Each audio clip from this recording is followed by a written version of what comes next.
জাহান্নামের অন্ধকারের গভীরে, যেখানে আগুন কখনো থামে না আর আর্তনাদের প্রতিধ্বনি দেয়ালের সাথে লেগে থাকে, সেখানে শাসন করেন মালেক ফেরেশতা, জাহান্নামের সর্দার।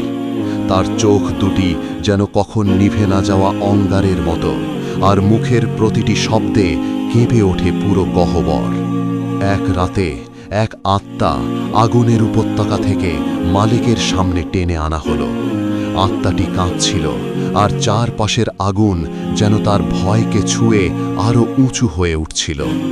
মালিক ধীরে ধীরে এগিয়ে এলেন, একটি কালো ছায়ার মতো, যার প্রতিটি পদক্ষেপে নরকের মাটি ফেটে যায়। তুমি কি জানো কেন তুমি এখানে? তার গভীর কাঁপন ধরানো কণ্ঠে প্রশ্ন। আত্মাটি কাঁদতে কাঁদতে মাথা নাড়ল।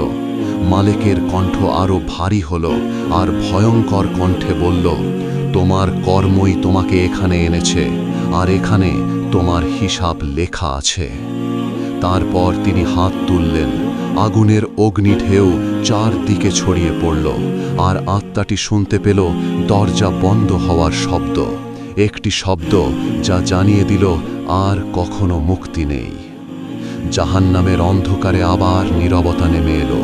কেবল দাঁড়িয়ে রইলেন মালেক ফেরেশতা, অটল, কঠোর এবং ভয়ঙ্কর, যেন নরকের প্রতিটি আগুন তার সামনে নত হয়ে থাকে, আর তিনি পালন করেন আল্লাহর আদেশ।